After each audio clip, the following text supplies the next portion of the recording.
लोकांची पूर्ण वाट लावलेली आहे बघा, गाड्या बिड्या सगळं फोडून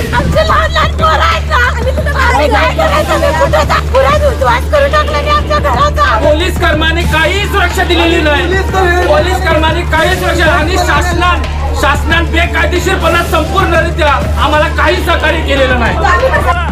पोलीस कर्मचारी आहेत तिकडे विशाळगडावर पोलीस कर्मचारी आहेत, त्यांना या लोकांनी तलवार मारले।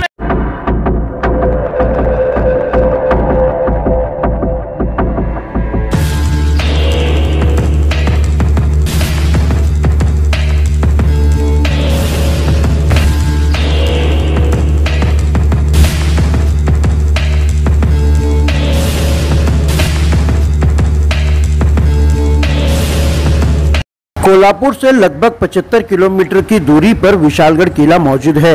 लगभग 850 साल पहले से विशालगढ़ पर रेहान शाह मलिक की दरगाह मौजूद होने का दावा किया जा रहा है।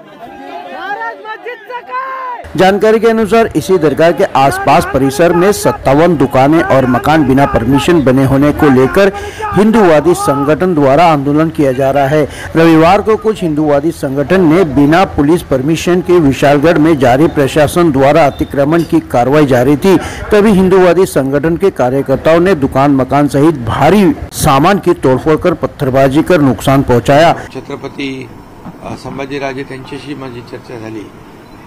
त्या ठिकाणचं त्यांची मागणी आहे की जे अतिक्रमण आहे ते अतिक्रमण काढलं पाहिजे। गडावरचं अतिक्रमण काढून गडाचं पावित्र्य राखलं पाहिजे आणि आपले छत्रपती शिवाजी महाराजांची गडकोट किल्ले ही संपत्ती आहे, आपली संपत्ती आहे, आपलं ऐश्वर्य आहे आणि हे ऐतिहासिकपणा त्याचा जपला पाहिजे असं शासनाची देखील भूमिका आहे।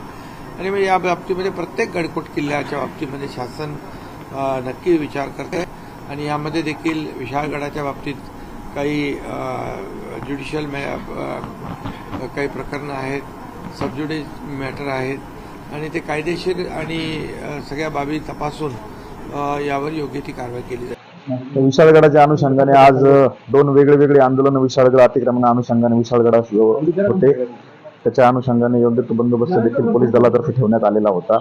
त्याचबरोबर जे आयोजक आहेत त्यांना देखील वारंवार प्रशासनातर्फे विनंती करण्यात आलेली होती की हे आंदोलन त्यांनी मागे घ्यावं। शासन स्तरावर याचा पाठपुरावा सुरू आहे व ते प्रकरण न्यायप्रविष्ट आहे, परंतु त्यांनी तरी देखील ते आंदोलन केलं आणि त्यामध्ये ज्या अतिक्रमणाच्या अनुषंगाने ज्या व्यक्तींना आंदोलनासाठी त्यांनी बोलवलेलं होतं त्यातील काही विध्वंसक व्यक्तींनी परत जाताना, त्याचबरोबर विशाळगडाच्या पायथ्याशी ज्या ठिकाणी काही टपऱ्या आहेत ज्यावर अजून त्या अतिक्रमित आहेत वन खात्याच्या जागेमध्ये, त्याच्यावर काही काठ्या वगैरे मारून त्याचं नुकसान करण्याचा प्रयत्न केलेला आहे।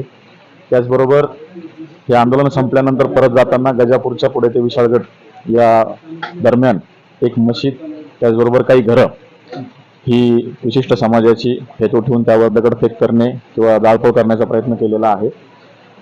संपूर्ण खबरदारी या बंदोबस्ताच्या अनुषंगाने घेतली होती। सुदैवाने यामध्ये कोणतीही जीवितहानी झालेली नाही, परंतु आंदोलन हे परवानगी दिलेली नव्हती प्रशासनाने आंदोलनांना।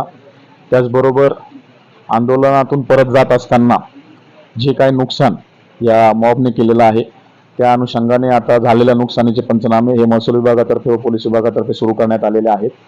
त्याचबरोबर विशाळगडावरील जी घटना आहे ती दगडफेकीची घटना आहे। त्याचबरोबर विशाळगडाचा पायथा आणि विशाळगडाच्या पायथ्यावरून गजापूरकडे येत असताना जे काही नुकसान झालेले घरांचं, हॉटेलचं किंवा इतर सर्व गोष्टींचं त्या अनुषंगाने गुन्हे दाखल करण्यासाठी प्रक्रिया आम्ही सुरू केलेली आहे। त्यामध्ये जे समाज माध्यमांमध्ये किंवा पोलीस दलातर्फे जी व्हिडिओग्राफी करण्यात आलेली आंदोलनाची, यातून आरोपींचा शोध घेऊन त्यासाठी देखील तात्काळ आम्ही पथक तयार करून त्यांना लवकरात लवकर अटक करण्याचा प्रयत्न करतोय। सध्या या ठिकाणी आम्हाला आमच्या पोलीस मुख्यालयाकडून 2 SRPFच्या कंपन्या देखील उपलब्ध झालेल्या आहेत, अतिरिक्त कुमक। त्याचबरोबर कोल्हापूर परिक्षेत्रामधून माननीय IG सरांनी देखील अतिरिक्त बंदोबस्त पुरवलेला आहे।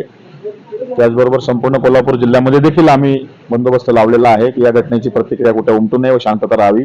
सध्या विशाळगड असेल, विशाळगडाचा पायथा असेल, गजापूर पासून विशाळगडापर्यंत जाणारी जे रस्ते असतील तिथली परिस्थिती नियंत्रणात आहे। कोणीही आंदोलक आता या ठिकाणी एकही आंदोलक उपस्थित नाही, संपूर्ण परिस्थिती नियंत्रणाखाली आहे। काही आयडेंटिफाय झालेले लोक त्यांच्यावरती गुन्हे काही लोक आयडेंटिफाय झालेले आहेत, ज्या लोकांनी फूस लावलेले आहेत ते देखील आयडेंटिफाय झालेले आहेत. यामध्ये त्यांच्यावर कडक जे पण कारवाई करणं शक्य आहे कायदेशीर ती प्रशासनातर्फे पोलीस प्रशासनातर्फे केली जाईल. आपल्या माध्यमातून नागरिकांना मी फक्त एकच आवाहन करेल की हे दोन्ही आंदोलनं सदर संपलेली आहेत. सध्याची कोल्हापूरमधली त्याचबरोबर विशाळगड त्याचबरोबर शाहूवाडी तालुका इथली परिस्थिती नियंत्रणामध्ये आहे, परंतु आम्ही बारीक लक्ष ठेवून आहोत. अतिरिक्त बंदोबस्त दिलेला आहे व या सर्व घटना घडल्यानंतर जे गुन्हे दाखल करणे, आरोपी आयडेंटिफाई करणे आणि अटक करणे ही प्रक्रिया सुरू करण्यात आली. गौर करने वाली बात यह है कि शिंदे सरकार ने राज्य भर अवैध निर्माण तोड़ने के आदेश जारी किए हैं, लेकिन विशालगढ़ पर मौजूद दरगाह पर 60% हिंदू समाज के लोग दर्शन के लिए जाते हैं और यहाँ के परिसर में अधिकांश हिंदू परिवार भी बसा हुआ है। ऐसे में ये हिंदूवादी संगठन मुसलमानों के साथ हिंदू लोगों के दुकान और मकान तोड़कर साबित क्या करना चाहते हैं। इस घटना से लगता है शिंदे सरकार में अब हिंदू लोग भी सुरक्षित नहीं। ब्यूरो रिपोर्ट के साथ मुबारक शेख, मुंबई, सहारा न्यूज।